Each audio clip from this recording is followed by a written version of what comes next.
Good afternoon, everyone, and thank you for being with us for this new masterclass. I would like to thank the French INSEAD Alumni Association for having us. I mean, it's been now several years. We're very happy to be hosted with INSEAD to continue these masterclasses on leadership in what we started calling the new normal, which seems to be always on transformation, as you just said, Claude.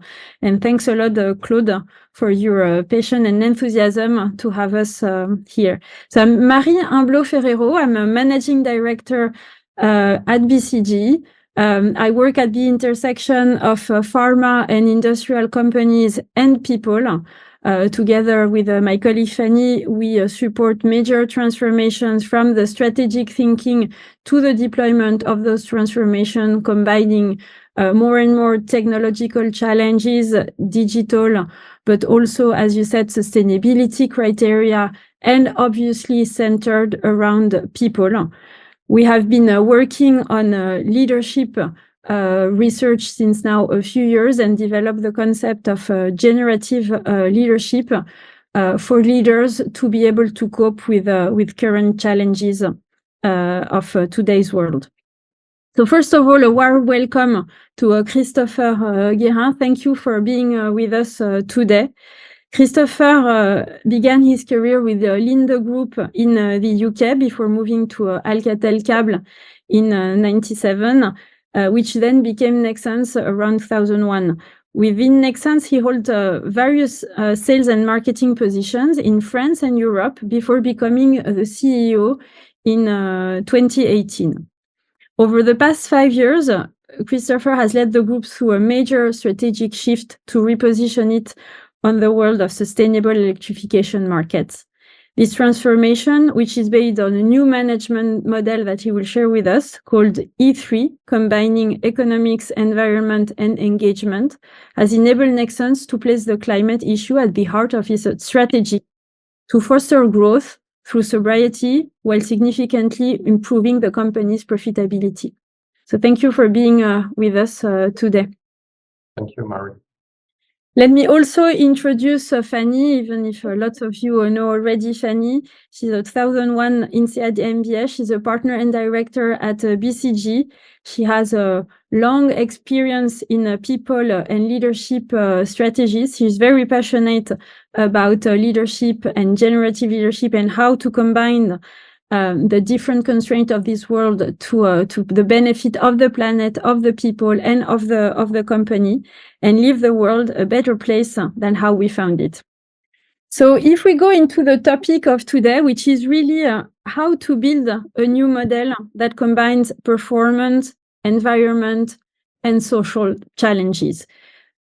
It was not just about performance and the past era. It's really now, how do you combine everything? How do you manage? Also, we can even go to the geopolitical challenges and the resilience that is required for a company. Since a few years, we are living through crises, and the crises are not anymore sequential. Christopher will talk to us about that. It's the climate crisis, inflation, pandemic, geopolitical instability, resource scarcity management, social equity, just to name a few. And those crises are constantly there, and we have to cope with all of them. This is why we started with Fanny asking leaders about what was expected from them to cope with all these complex challenges, which is high stake. It's not minimal things that are happening to them. And we ask employees about what they would look for their leaders.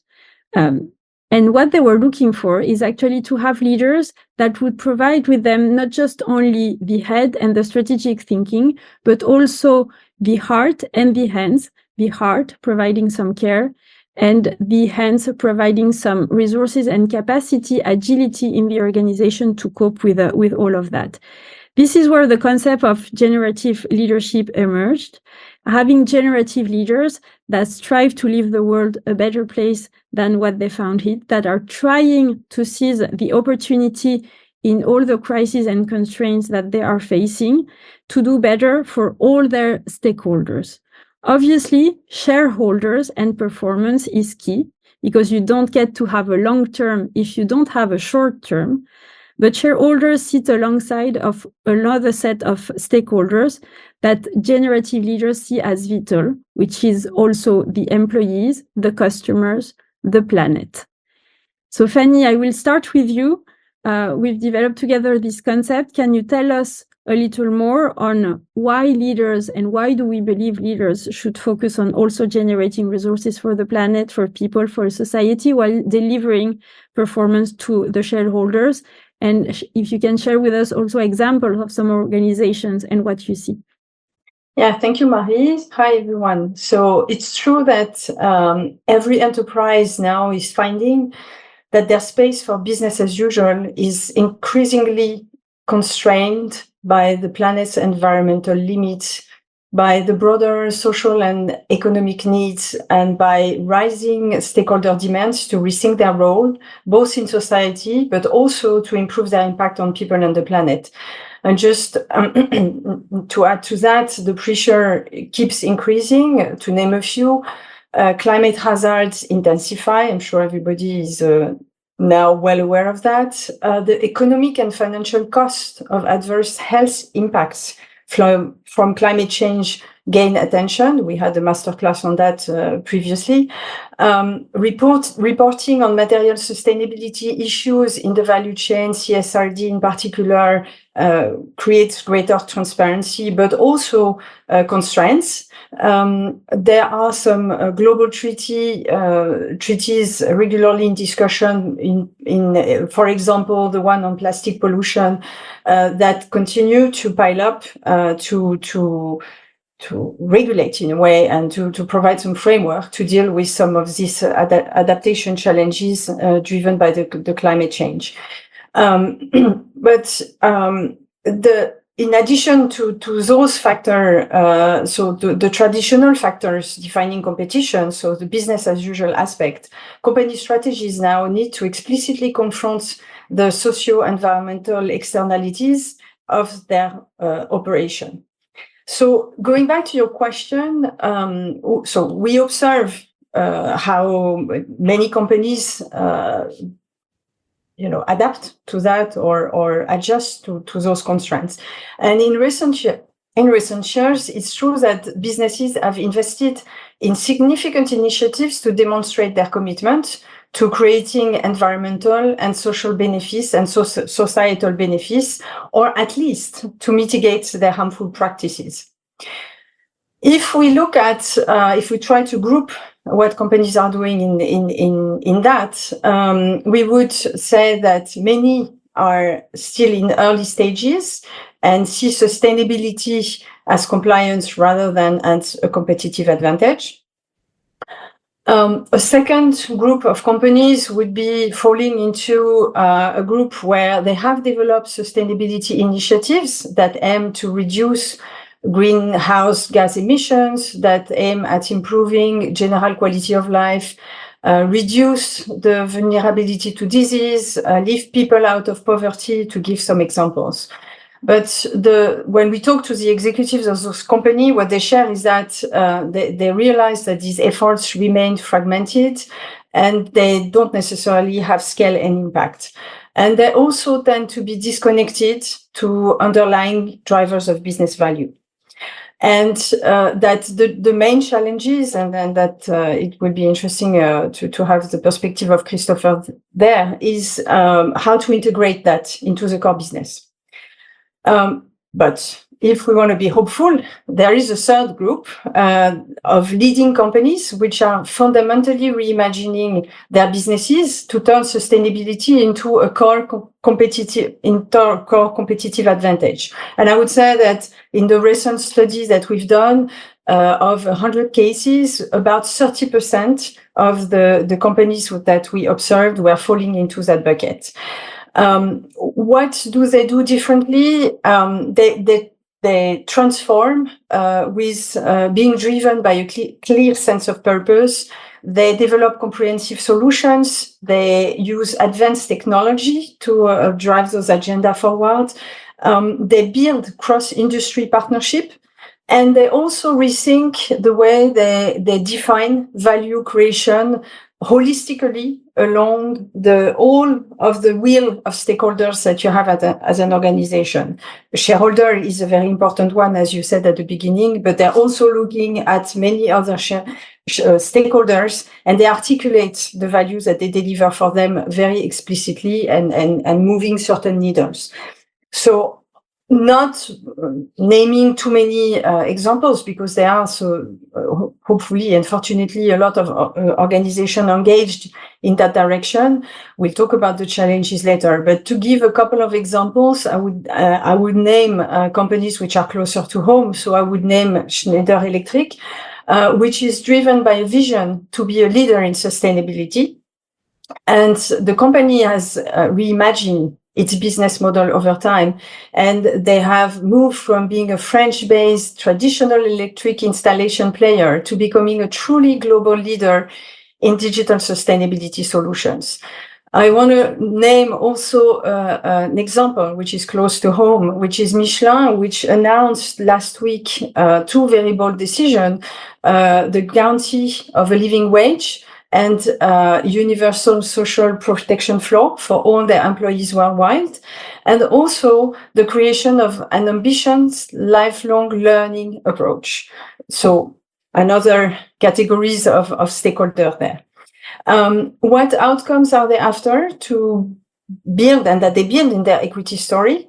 It's about gaining business advantage. It's about enhancing the brand and differentiating in the market. It's about shaping the business ecosystem, influencing industry norms and behaviors, and creating new markets. And in that way, reshaping the nature of competition. So hope, one caveat though, because you mentioned the triple bottom line approach.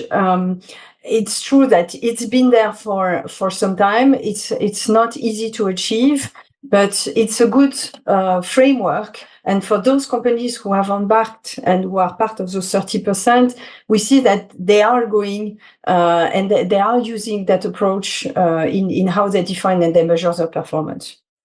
Thank you, Fanny, for this lens and already some examples of company.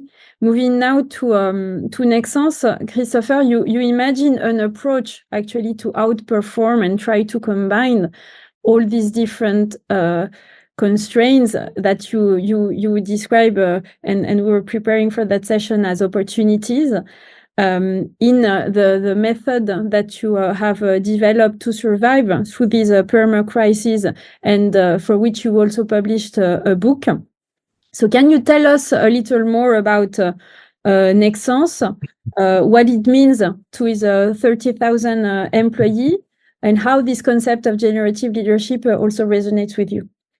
Yeah, sure. Thank you, Marie. Thank you, Fanny. In the elevator pitch version, Nexans has started in 1872 to support the pioneers of electricity, namely Edison, Tesla, Westinghouse, Benjamin Franklin, that were the pioneer of electricity that required at that time cable to convey electricity. And we started at this moment with those pioneers, and we participate with the first electrical revolution between 1890 to 1910. Was the first electrical grid deployment, and of course the reconstruction of Europe between 1950 and 1970. So all our, I would say, legacy, it's all about electrification. But when we study in depth our history, combining with the electricity evolution, we say we need as well to repair something, because we participate to the electrification of fossil fuel platform. And I'll say, of course, we know that now we are entering the third wave of the electrical revolution that has started in 2020, and that will be for the next 20 to 30 years. That requires for us a lot of cables from the shift from fossil fuels to renewable energy, the renewal of the grid, or either, of course, the electrification of our daily life with electrical vehicles, for example. But we say we have as well a consciousness of reparations, means we are not serving the petrol industry anymore. and we shift a lot of our capacity into a pure sustainable electrification matter. So that's Nexans. It's a 8 billion euro company, 30,000 employees, as you mentioned, Marie. But these fantastic historical companies suffer big time when I've been nominated CEO in 2018, and a share price that had been divided by 3. We've lost all our tier 1 investors, a double profit warning in 2018, in spite of important growth. And we were a kind of loss of translation because I've been nominated the 3rd CEO after 9 years in a race of 9 years. So 3 CEO in 9 years. So there was an urgency of transforming the company. But all the topic that we had at that time, and I will share some slide to convey my message, because I'm very visual and I think it will be good for you to follow as well, is that we say it's not only a question of being good financially, we need to repair the company on these aspects, but how can we make sure that everything we do on the profit improvement is not detrimental to the environment or neither to the social aspect? So what we started with the team is we had a kind of helicopter view, because too easy to say that we need to transform. So we say, the world is changing, so it's the end of the world, but it's not the end of the world. And when you look at it, first of all, the big difficulties that management of today needs to face is the fact that we entered in what I call a perma-crisis world. There was all these crises, all the history of our planets, but now we have a lot of black swans coming up, and we have a sanitary crisis. We face already a sanitary crisis. We are facing every day a climate crisis.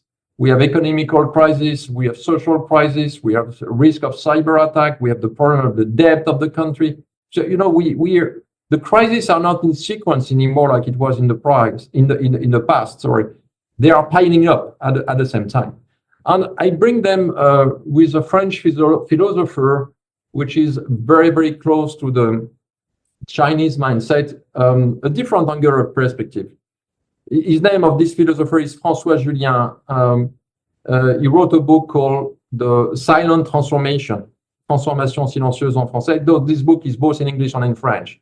A very, very tiny book, but very, very condensed in good perspective for us. Because he said, there is 2 ways to face the world today. I would say there is the European and American view or way of thinking, and there you have the Chinese mindset, which is very, very different and potentially better adapt to what we are facing right now.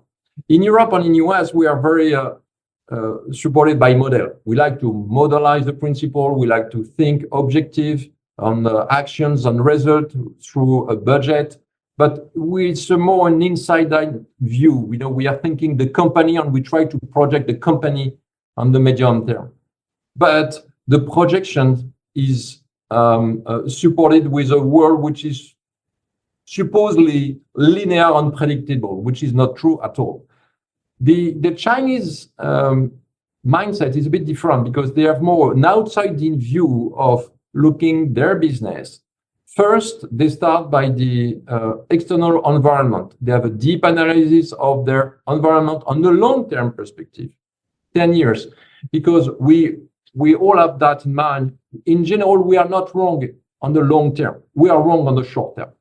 And they address the potential of the situation, or what is, it's like the Go game, the Goban that they use, the favorite game in Asia in general.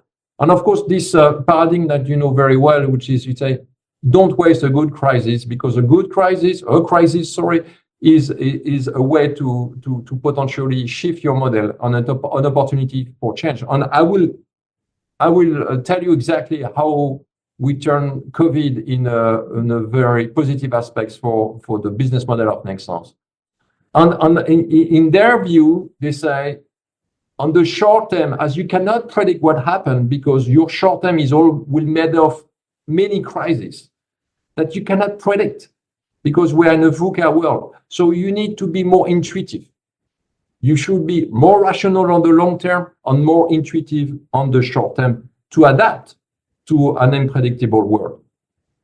So this is when we discuss with, with different managers inside Nexans, of course, outside Nexans, we say, we have a big problem because we are facing every day as manager paradoxal injunctions.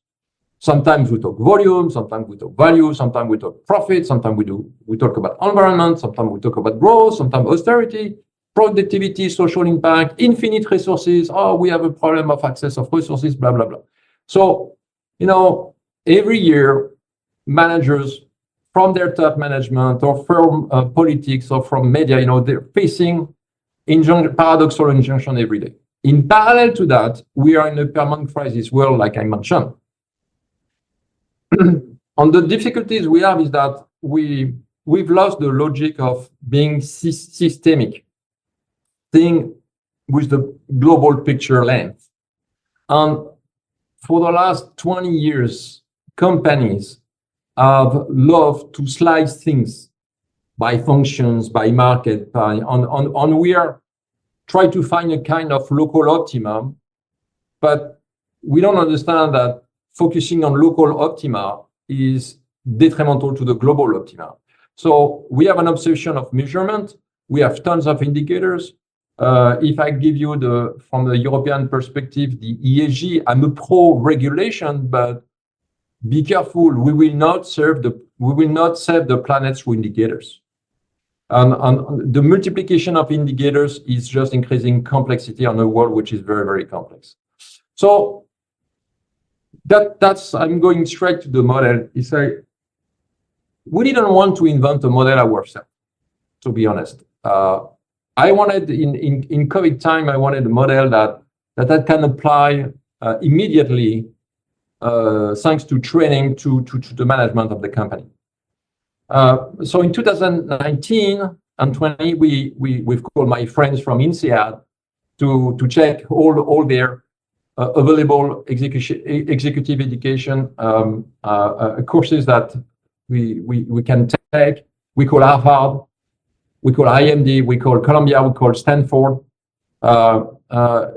many universities, we call HSC. Of course, we found, because I've been there as well in INSEAD, we found fantastic trainings for the financial, fantastic training on sustainability, great training on social, but we have not found yet on the, excuse me, if it's existing somewhere, but we have not found yet a training that address the three topics in the same time with the same power and with a right method. So we read at that time 40 books about sustainable finance, sustainability in general, triple bottom line, and it's great books, but we say they are not actionable.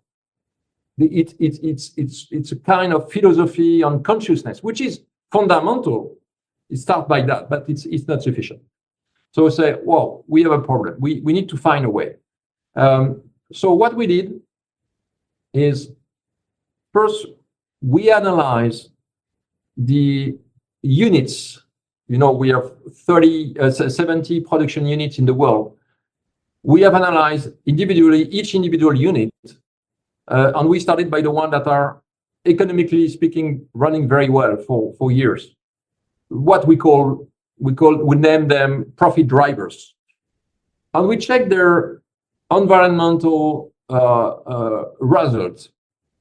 Luck or not luck, we found that those units that are standing very well, economically speaking, are running very, very well in terms of recycling of their waste, bringing eco-design product, starting circular exchange with customers, and with a carbon footprint keep reducing every year.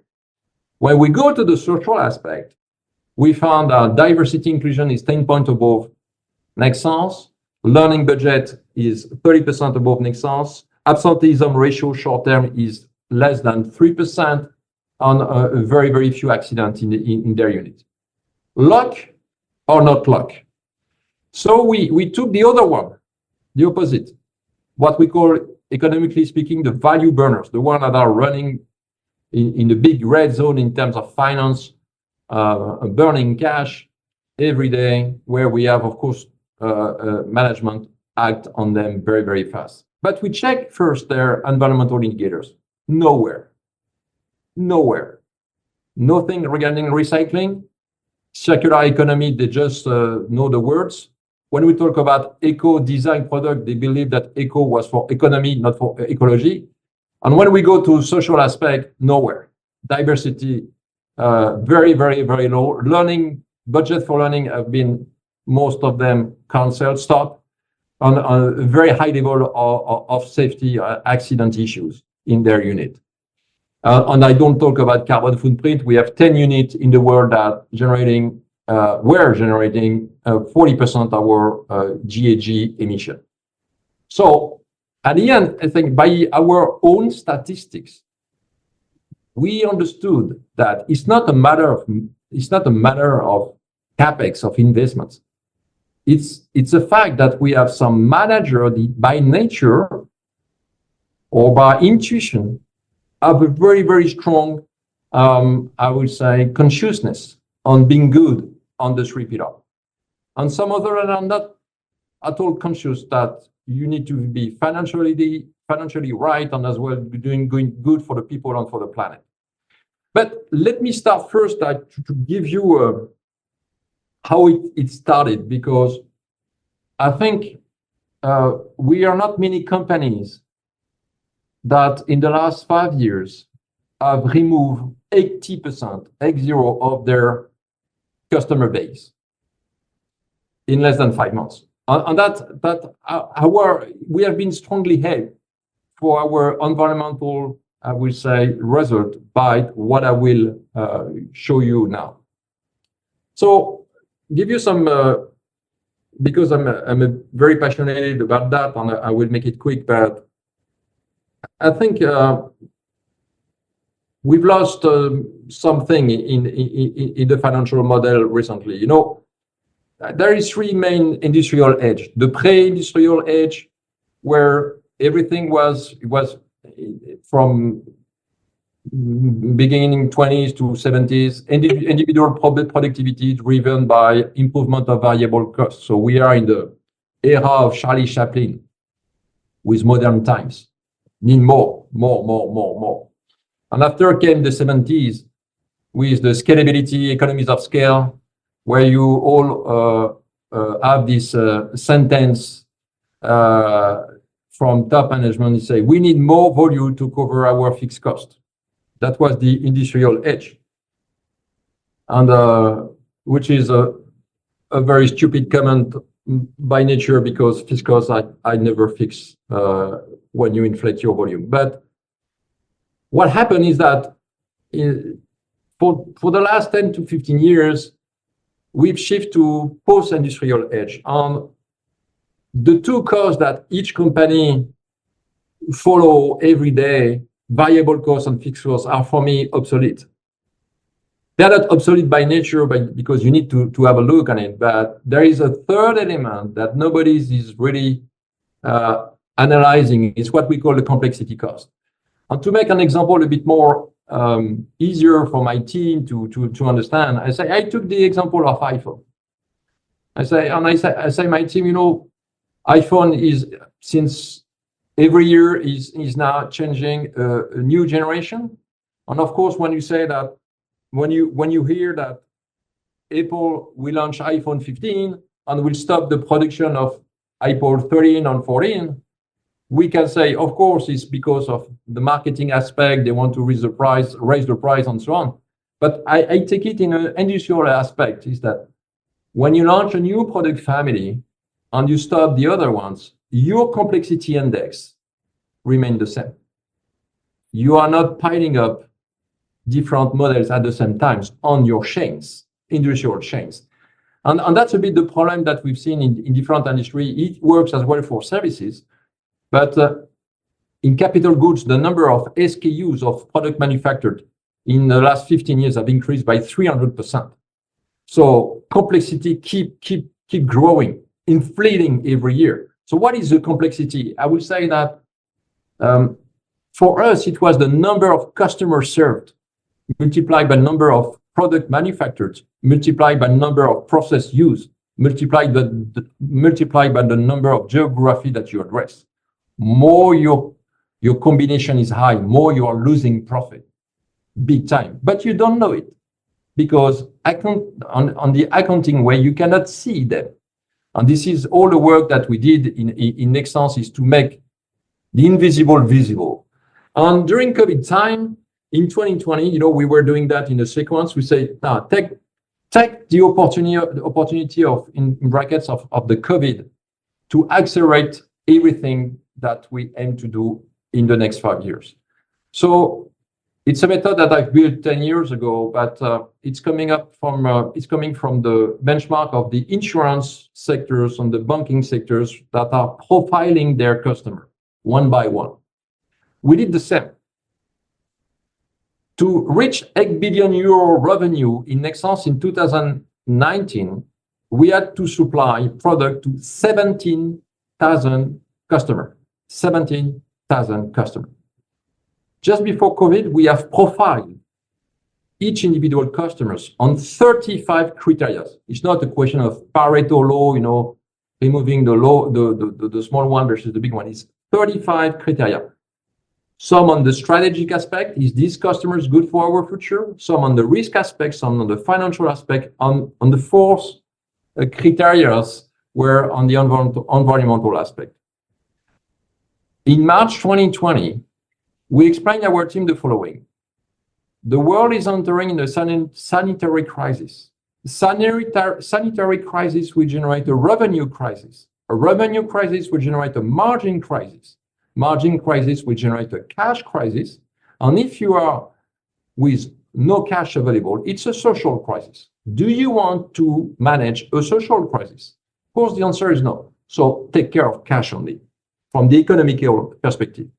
And we say, we will keep only the customer, we will serve only the customer that are scoring very, very high on the 4 pillars that we will call platinum customers. And those 4 platinum customers represent only 4,000 customers overall. So in 5 months, in less than 5 months, we removed 13,000 customers all over the planet, everywhere in the world. And we remove as well more than, it's not 30, but we are close to 45% of the SKU manufactured. Impact on the revenue, of course, was minus 15% during COVID time. But nobody cares, we are a listed company. Nobody cares in COVID time that our revenue were at minus 15%. But we removed the bad fat. And we are reallocating since 2020 our capacity to good fat only, the good customer. And we've seen a striking improvement on our profitability. Just to tell you, right now we are at 700 million euro EBITDA.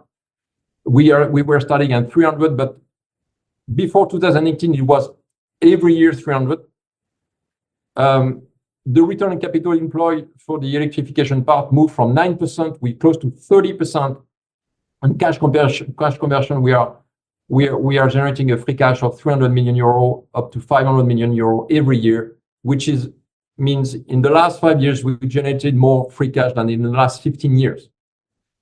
But when you take the revenue of Nexans in 2022 and the one in 2019, in spite of all this shift of customers and product, it remained the same. When you take the fixed cost, it remained the same. So that's really helped us in ability to reduce complexity that have automatically generating a lot of profit on a lot of cash. Let me shift very fast on the environmental aspects, because you will understand that what we did on the economic have a big impact on the environment. And let me, to correct the origin of the quote. I'm French, and the origin of the quote is coming from Voltaire. Voltaire say, in an avalanche, each snowflake pleads not guilty. In French means, dans une avalanche, aucun flocon ne se sent responsable.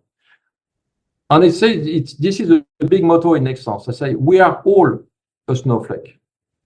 We have all a kind of responsibility for the next generation or for the children. So we need to act as well strongly on the CO2 emission. So we did a bit the same. We try to understand the individual performance of on environmental aspect on some units versus others. But you have to take into considerations that some units, because of their location in the country, could have an unfavorable context. For example, in Morocco, they have no access to non-renewable energy. It's only fossil fuels. So they are in an unfavorable context. But in a nutshell, we are structure our GHG emission per unit, and we say, why should we allow, I don't know, 20% of our revenue to keep growing because they are generating 36% of our GHG. So let's focus on those one right now. And what happened for those units? They receive only two kind of objective. The first one is profitability, because I'm a CEO on a listed company. So if we are not profitable, I will certainly not be there very, very long. So the first is about profitability. We are not talking about growth, only EBITDA, return capital employed, free cash flow. And the second objective that they receive is carbon footprint reduction. So the fact that they have these double constraints to improve profitability, but keep reducing the carbon footprint, force them to rethink their economical model and say which market, customers, and product fits best with these double constraints. And no one has any kind of objective on growth. No one. And that's really helped to steer a bit more the company in the right direction, because we have doubled our profitability. We have tripled almost the return on capital employed, but our GHG emission, we were supposed to do minus 17% since 2019, scope 1 and 2, and equivalent for scope 3. We are minus 38%. Minus 38. We are 3 years ahead of our plan. It's because of the economical model that I introduced. And that's really play a big role on that was the number that I mentioned was 2023. Here you can see that in 2022, we already make a lot of progress in terms of CO2 emission. Let's take on the maybe something that I've not concluded is we keep bridging the economical aspect with the environmental aspect. And we say to our team, guys, it's good to calculate the return on capital employed for each individual customer, but now to make sure that we are going on the right direction for both environmental and finance, we will calculate as well the return on carbon employed. Is this customer good for our CO2 emission reduction objective?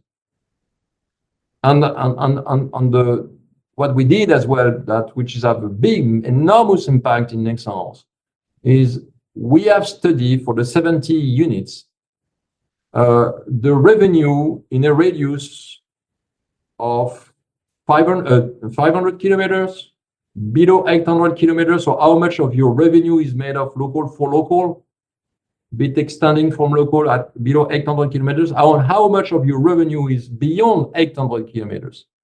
And for the one that have, for example, 10 or 15% of revenue beyond 800 kilometers, we say you have 1 year to shift from this 15% revenue spread above 800 kilometers to zero.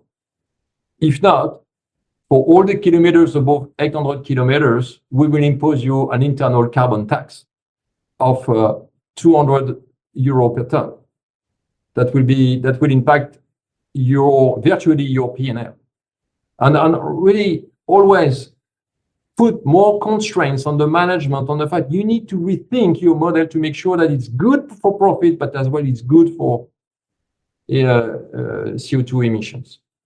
A word on engagement. Here, a lot of things to do, a lot, and we are only. I'm sharing an experience. We are not. I cannot say that we are solving all the issues, but on the engagements, we still have a lot to do. First of all, I could not find really the trick between environment, economic, and social. So, as my HR were a bit lagging behind on that topic, you know, always bringing the same logic. You need a raison d'être, you need your values, you need your strategies, blah blah blah. That all the company knows. They say it was missing something, because what we're facing with the management committee is that 60% of our population are blue collar, working on shop floor. So, you know, when they listen the radio, the TV talking about home office, you know, for them, home office is pure abstraction, because every day they have to go to the machine on the shop floor. So, as I couldn't find a way with HR, I'm working now with 10 sociologists, you know, specific sociologists in that matter, that we have sent to our unit. We started by France because our engagement level is very low. And I remember this unit manager in France telling me, he said, oh, it's normal, you know, Chris, it's France, they're always complaining, blah, blah, blah. And on Colombia, our plant in Colombia is reaching a really high record of engagement. And I said to this French guy, I say, but maybe let me show you what they do in Colombia. You know, it's a simple thing. You know, when you enter in our big unit with 1,000 people in Colombia, you have different dashboard with your name on it, name as employee. And every morning, there is an habit to say, you take a smiley, green, yellow, red, and you position the smiley on your name. And what the HR is doing in Colombia is that at 9 o'clock every morning, they are noticing the one that put a red smiley. And they go to them. What can I do for you? What's happening? Tell me. And I show this example to my French colleague. I say, you don't do that in France. It's not a cultural aspect. It's good, just good management. But I didn't want to force things. So sociologists came back and they say, we have interviewed more than 400 blue collar in Nexans. And they told me, you know, Chris, you have a problem. You have a problem. And only start with you. Great. I love it. It's all about strategy. It's all about strategy, because you need to understand that to make it understandable, you need to have some reference. To understand the strategy, you need to understand the concept of what is a strategy. Blue collar have never been trained on such concepts, so they don't understand. The second aspect, you say, so it's not rooted. It's not rooted. Means, you know, the word of a worker in our unit. It's my factory, my team, my machine, myself. And strategy don't talk about that. So they say it's not rooted to the shop floor. So it's full abstraction. And the third element to say is not personal. You can talk about strategy, but you know, I'm following orders. I need to bring this cable on the machine. This is my notice for the day, what I need to do. When you talk about strategy, what do you want me to do? And as strategy is very full of abstraction, they don't get it because they don't know what is their role. And that's as well the problem that they told me is that, you know, Chris, the big problem of companies, not only Nexans, is that the narrative of your strategy, of your values, of your raison d'être are written think by white collar for white collar. So you need to change the way of thinking, because white collar, they love projection. The habitus of a shop floor, or people working on the shop floor, it's to think about my environment, my factory in my city, because every day at the supermarket, I'm meeting my colleagues. So what is the impact of my company, in the territory? The second is, it's my method, my know-how. How can I transmit my know-how? How can you project my machines or my industrial footprint or what is concerning me every day on the long term? You can express better your strategy if you start by the shop floor, explaining what will be the evolution of each individual unit. And this is all the work I'm ending there, because it's a very, very long journey.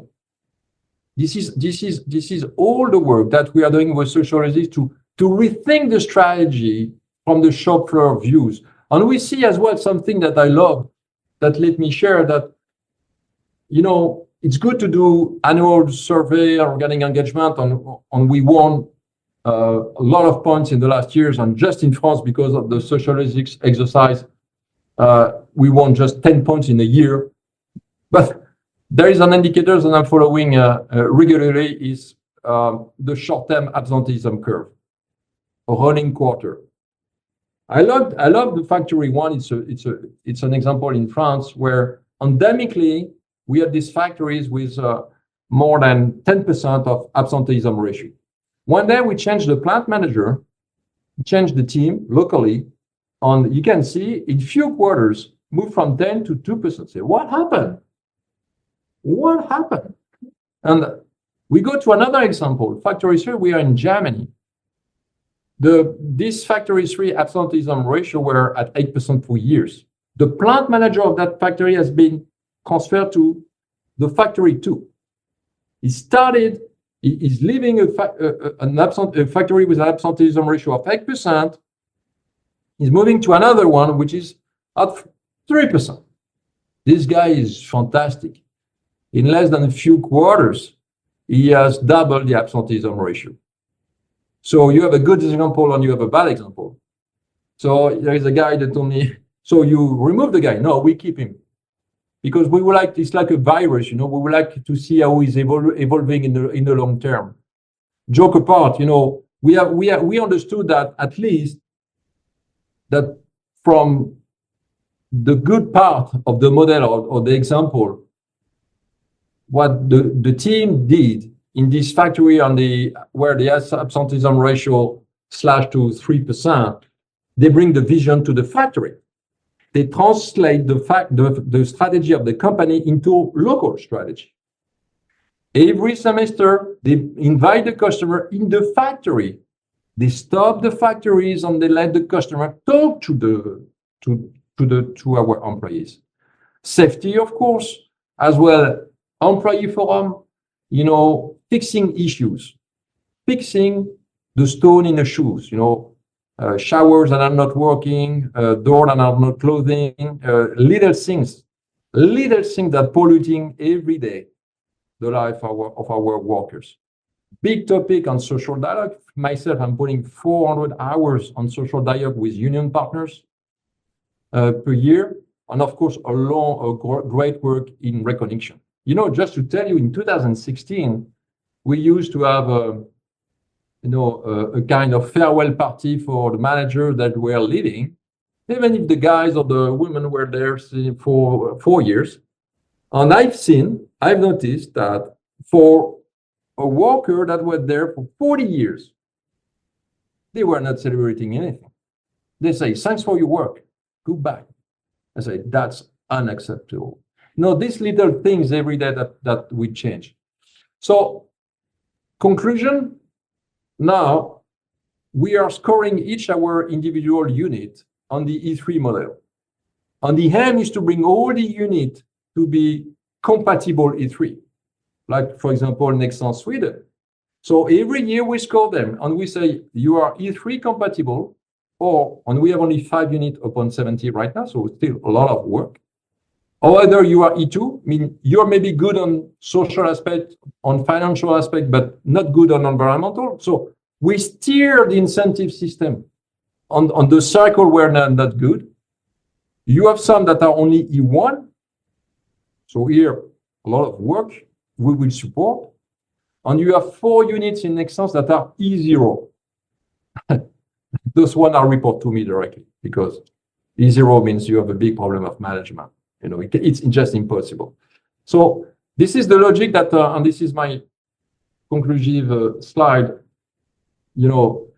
We try to, by reducing the number of indicators, by bringing a more systemic views of the model, by working from the base, not from the top. We want to steer the company in the right direction, but in a very balanced way between the financial, the environmental, and the engagement. It does not replace the ESG, it does not set the planet. It's a model in a model for a company, and we are training with our own means all our managers on that direction. It's a lot of work. I think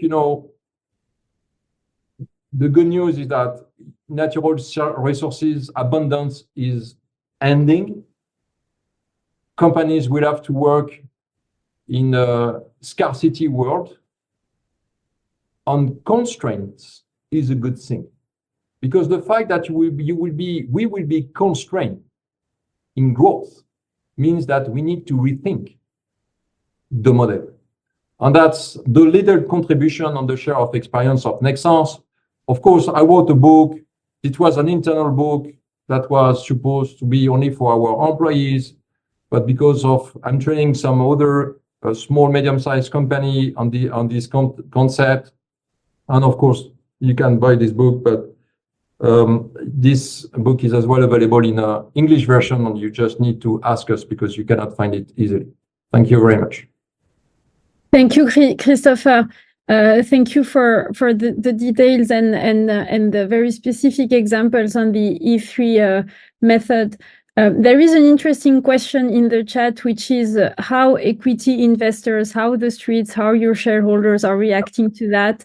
Yeah. Is it really the free cash flow? Do they really care about the environment and engagement? And how do you cope with this, and why do you still continue? Yeah, it's because when you talk about that with family-owned companies, you find a lot of I would say connection. But in listed companies, it's very complex because investors are really focused on profit. And I knew that my lifetime as a CEO is linked to profit. I can do everything I want on social and environment, but if profit is not there, I'm over. But regarding your question, I think it was fundamental. In total, I'm meeting 700 investors per year. We are a mid cap. We are not Schneider Electric. We are not Michelin. Our market cap is 4 billion. If they don't see me, my share price is minus 10% very, very fast. It's like meeting customers every day. Where Peter Herbeck that doesn't need to meet his investor every day, that's Schneider Electric's a big size. So when you are a mid cap, you need to be much more present on the investor side. But to be honest, since COVID, the financial community shift more in the hedge funds perspective than long perspective of investors. So, and sometimes I had a meeting where I was very, very pissed off as a CEO, where everything was about profit. Even recently, I was in New York, and one of our great investors, I love him, but he said, Chris, recession is in front of us. So we love your ESG topic, blah, blah, blah, in Europe. But now, back to basic, back to profit. Say shit. So that's maybe the world we will face in coming months if the economical perspective is worsening.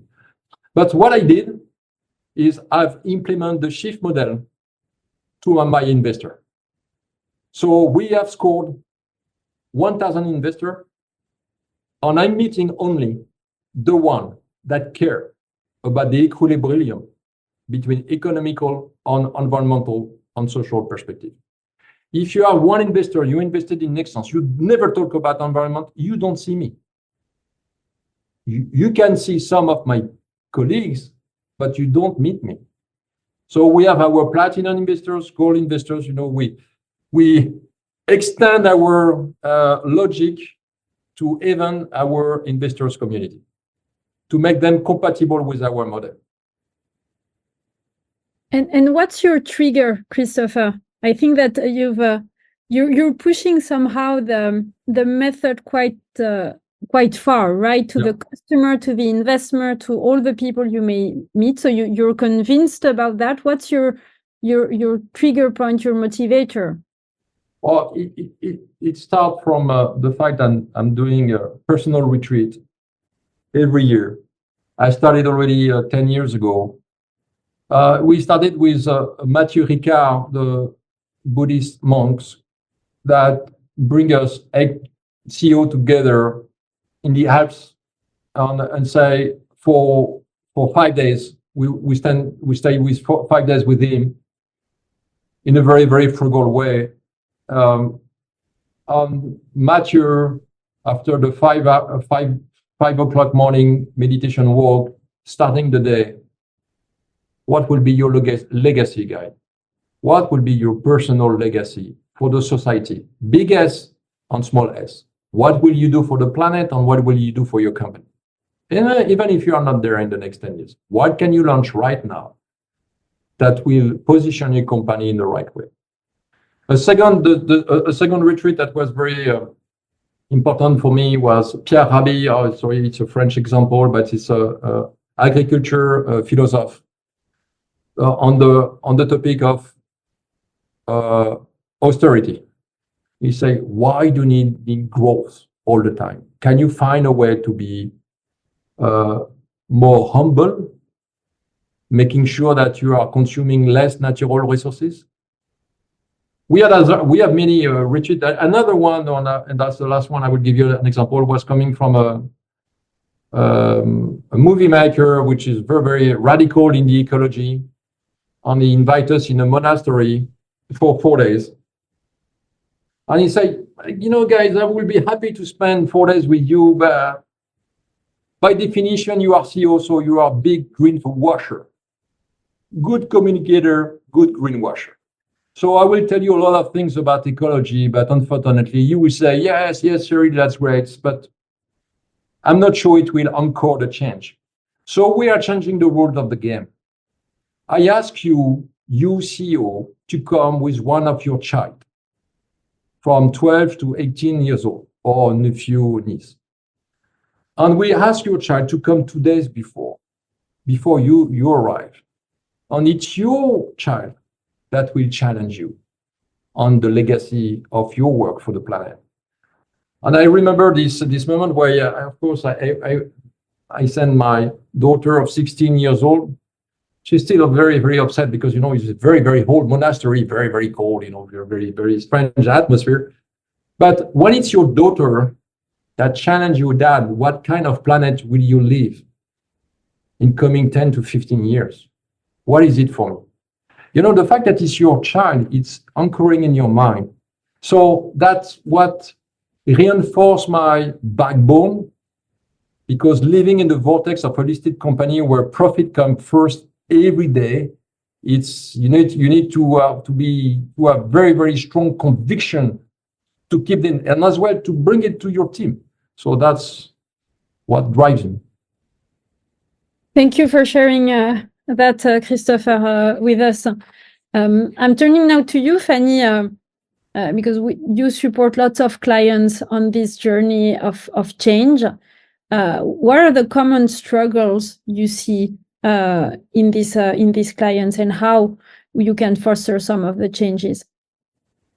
Yeah, thanks, Marie, and thanks, Christopher. Very inspiring I think the observation again is that, and you hinted on many of the things, and you already touched on many of those challenges. So let's call it sustainability-driven transformation, right? They have a unique set of challenge. I've been doing change management, as Marie introduced, for many years, and they have very long-term goals. But at the same time, as you said, to use the word vortex, we live in a vortex of short-term profitability focus. So that's a first challenge. Related to that, we see some clients struggling with, and we work a lot on the climate and sustainability, as some of you may know, and we support many clients on that journey. There's a struggle on redefining value. So what value are we going to deliver to whom with such a transformation? I like the point that you're making on resource constraints. And again, I'm drawing from our experience as consultant, where we have studied regularly the difference between complexity of the world and complicatedness internally. And we see that there's a big disconnect. So the complexity grows to a certain degree, whatever the degree, but then the complicatedness of organization goes by 30, 40 times more. So what we say in regards to complexity and simplification is that when you remove resource, then you force the system to shift. So I like the point you're making, and I think this is going to be actually quite an enabler for many organizations, because, as you said, resources are not. We have reached planetary boundaries. We have exceeded planetary boundaries. If you look at the people expectations, talent expectation, and preferences, there is some realignment to do, and I'm not even going into the geopolitical context that we all face, which is also creating a lot of constraints in terms of resource. So I think that will help the redefining of the value we're creating along the richness of the stakeholder groups, which is one of the first, I would say, difficulty on those to embark on those journeys.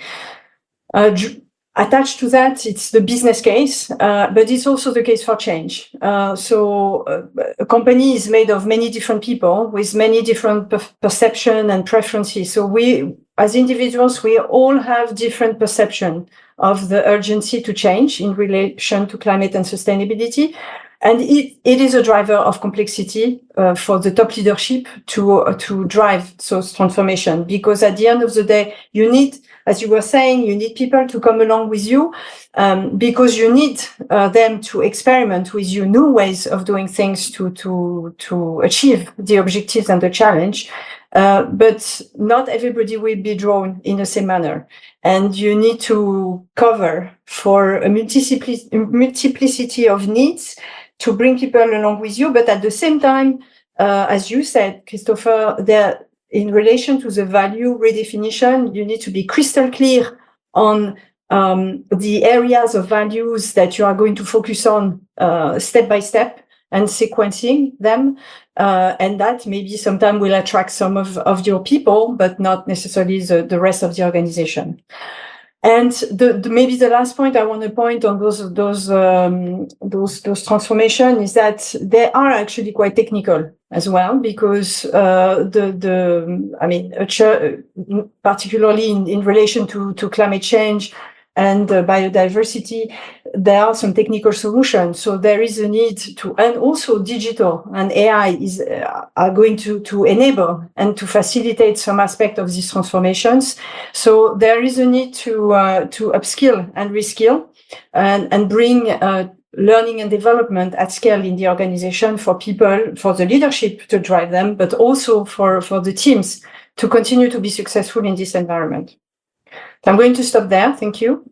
And go back to you, Marie and Christopher. Thank you, Fanny. I wanted to continue along the lines on how to embark companies. And And Christopher, you mentioned that family-owned business usually they can live in the longer term. They have some decision-making processes of their own. They still would have to take advice from outside or from the street. But at the end of the day, they have a flexibility in terms of how they want to drive the company that is much higher than listed companies. But you're a listed companies, and you've proven, I hope for the whole crew that is here, that you can make it change, right? So what can we learn from you, maybe on how you embarked your management team, because you're not doing that on your own. You have your leadership team, your management team to follow down that path as well. What are the key things that we can take out of your experience?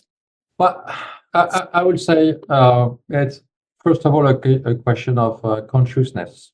So what I did with my team is that I did a kind of a cycle of retreat. The first one a few years ago, I bring my executive team in the desert of Agafé, very roots, frugal way where your meeting room was a Bedouin tent, and I say no computer, no phone.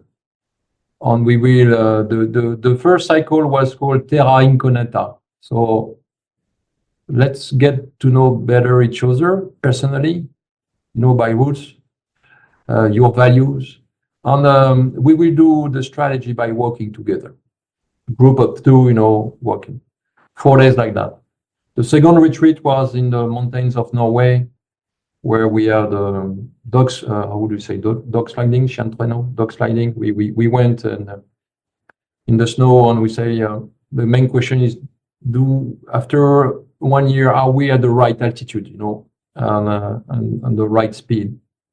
The third cycle, I bring the team in the monastery, where we say let's take the time it's nothing religious. It's just a kind of time to be in the silent mode. We experience a dinner without talking at all with monk, and it was fantastic. He said, I just want you to be aligned, because we are not doing physical work. We are mental work. On everything you see every day, it's a kind of in your brain is a kind of jacuzzi. So sometimes you need to stop your jacuzzi and to see what's in it, really. And the fourth cycle that we just did recently, because now we are restarting the cycle. We are the sponsor of Vendée Globe skipper, and we went on this boat on not 4 days, because it was a bit difficult, but we say, are we in the right direction? This was our 10 years horizon. Are we aligned with the horizon? So, I've done this philosophical cycle with my management team, because if it's a one-man show, it does not work. And but we did a lot of things as well with blue collars and with union partners, to have a kind of squeeze effect from top management to the base, and that really helped. That is really super interesting and inspiring to see how you work at the different levels of the organization, from the executive committee to listening in to the different workers. I like this comment on the chat of one of the participants that was saying it's encouraging to see how French industry is transforming today difficult economical environment. As you said, we are known in France to probably struggle with complexity or social changes. So I hope you provided inspiration for all the people in this call and some hope.